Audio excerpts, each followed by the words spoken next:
Well, Wicked for Good is probably not for me. Well, it's definitely not, but it might be important for you to watch, to think about, and to talk about. I'm Peter Franson from christiangeekcentral.com and Spirit Blade Productions. I won't get into the synopsis for this. It's basically the second half of one story. The Broadway musical was split up into two movies, and so if you've seen the first one, this is just a continuation of that same story. I want to jump as quickly as possible to the thematic stuff because, like I said, I don't think I'm the audience for this, so I don't think I have much really that's useful to share. Just a little bit, though, I would say, in terms of my taste, the tone is a bit too light and simplistic in the characters and the story in general, like many musicals. Now, my background is in vocal performance. I studied classical singing in college. I've been in a number of lead roles in stage musicals and stuff like that, but ironically, I don't like most musicals. I'm fairly particular, and so this one also wasn't really for me. The pacing, I thought, worked a little bit better than the first movie. There was less inflation from overly extended dance numbers, but still some of that. There was some nice nonverbal performing and storytelling that helped me to engage more. Moments where I sensed they were going off of the script of the stage musical and just letting some silent acting convey emotions and subtext. And I really do appreciate that. I could do without the sexy, shirtless morning after pillow talk between two characters, as I think that really perpetuates the idea to an audience. And let's probably be honest, the core audience, not the exclusive audience, but the core audience here is teenage girls and women in their 20s that have just been in, that are in, or have just come out of a very particular stage of life. And so this communicates or at least perpetuates the idea to that core audience that getting serious and being truly in love means having sex. And I think that that's harmful. Also, there was like this petty high schoolish cat fight between the two leads played for laughs that undermined, I thought, the serious tragedy that was supposed to be its context. If you know what I'm talking about, then you know.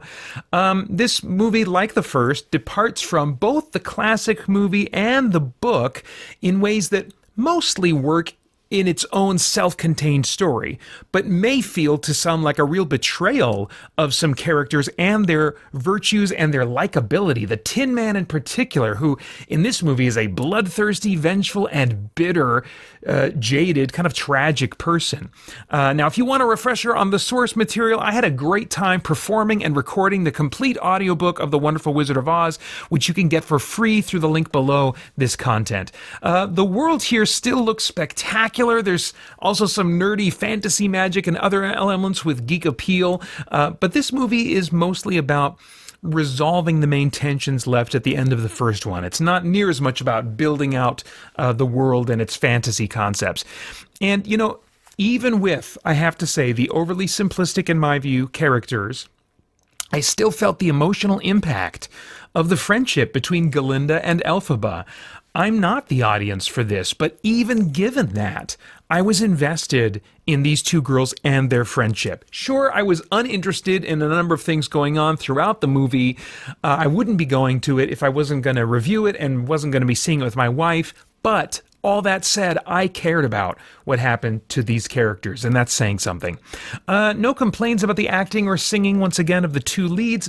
I do think a couple supporting performers were cast for reasons other than their singing talent, and they make the movie, I think, less than it could have been, but not jarringly so. Okay, let's get to the thematic stuff. Talking to my wife about this after we saw the movie, and really it encapsulates, we both agreed, several elements common to being a teenage girl that many teenage girls experience, and also to the human condition in general, but I do think they tend to show up even more pronounced in that stage of life, the high school stage of life for girls. Galinda and Elphaba, they both care way too much what people think about them, which is also true of me. But this issue is especially pronounced, I think, for many teenage girls. They have concerns and judgment of each other or being judged over these superficial personal details like elements of their appearance or their dress or just minor personality quirks. There's deep friendships in that stage of life, as in this movie, that are valued for getting past the surface level of most high school or teenage girl friendships. But such friendships are also often marked by conflict, which you just don't see as pronounced and as petty when people get older. There's also the phenomenon of seeing sweet friendships from this stage of life end because life circumstances take people in different directions. Maybe going off to college, maybe starting a career, maybe getting married. But there's like these intense handful of years that have really intense and sweet friendships in many cases, and then suddenly, dramatically, they seem to drop out from under us because of some life changes. And that can be sad. I think especially for girls experience this. Boys, men, not as often, not as much. It can still happen for us too, though.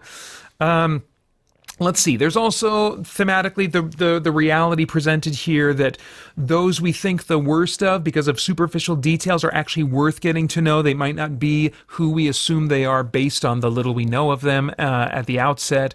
There's the reality represented here that sometimes mistreatment from others tempts us to give in to selfish, bitter, and sinful choices. I think we see this more in Nessa than we do in Elphaba.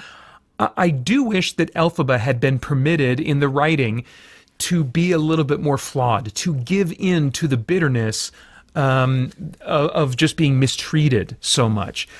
I think we need the lesson that we shouldn't assume the worst of people based on superficial externals. I think we're meant to feel compassion for Elphaba, and the lesson we're meant to walk away from is, hey, the people that at a glance I might think are weird or mean or whatever our negative thing about them is, we're supposed to, I think, walk away from this movie and think, I shouldn't be so quick to judge other people. I think that's what they would want us to think. So we should feel compassion for Elphaba that leads us to do better in life. But I think we also need the warning not to assume that we are like the nearly flawless Elphaba when people seem to be judging us unfairly. I think a lot of us can put ourselves in the shoes of Elphaba and say, man, I connect with that. I know what it's like to be judged unfairly. And that's true, but the truth is also a lot more nuanced in real life. We certainly, all of us, are judged unfairly and superficially by others at times, some more than others. This is a reality. But we are not purely and only these misunderstood, tragic, noble heroes that are faultless. We are only those kinds of people in our own minds. Now, ultimately, Elphaba does express an apology. She has a brief moment where a song expresses that she is basically going to go evil, but we don't really see her execute on that, except in mostly pretense. She does, in a song near the end, express an apology, admitting some fault on her part, but it's very vague. She's not specific. So more flaws, and seeing her as both a tragic and cautionary figure would have been ideal in my mind. Possibly every source of conflict and tension in the story comes down to the fact that these characters, like us, tend to find our sense of identity and worth in what other people think of us, or in something other than the fact that we are, each of us, without exception, made in the image of God.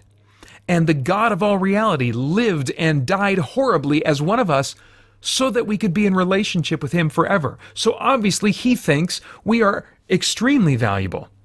When I'm getting overly concerned about what people think or say about me, it makes a big difference to wrestle those thoughts to the ground and ask myself, okay, but why do I care what that person thinks or says more than what God thinks and says is true about me? Why have I not immersed myself in those truths enough for them to actually shape my thoughts and my feelings in the moment when those moments arise? The boots on the ground reality is that sometimes the truth God has communicated in Scripture can just sound like a nice idea, but not something that actually changes the way I think and feel. And when we notice that, we should talk to other Christians and share those real feelings. Share the disconnect in what we know we should be thinking and feeling and the fact that we aren't. Hopefully you're at a church that values biblical grace and transparency and authenticity so that those kinds of conversations can happen. Because as we learn to authentically explore and wrestle with these things together, that's when we can discover more of how the truth really actually does set us free from what would otherwise enslave us, such as the concerns we so easily have about what other people think. All right, no idea what your tastes are in movies, but if I were a time traveler, I'd go back in time and say, Peter, well, a lot of this movie you're not going to like. It's just not made for you. It's well made. It's just not for you. But watch this with your wife. Go see this with Holly. She was a teenage girl. And as a result of that and the fact that there are still some things that you can relate to going on in the themes of this thing, you're going to have some great things to talk about after the credits roll. This one's rated PG for action/violence, some suggestive material, and thematic material. And those are all of my thoughts for now on Wicked for Good. As always, I love getting your thoughts and reactions in the comments below. Please like, share, subscribe as well. Click that bell to stay connected. I want to thank the Spirit Blade Insiders for making so much of my content possible. You can get info about the benefits of joining at patreon.com/spiritblade productions. Don't forget, my wonderful Wizard of Oz complete audiobook is free. You can follow the link below. Also, I hope you'll check out our podcast and stay connected to all CGC content at christiangeekcentral.com as we continue to geek out and seek the truth. For more chat about geek entertainment, answers to your questions, and news from the wider world of Christian geekery, get the Christian Geek Central podcast today on iTunes and other podcast services.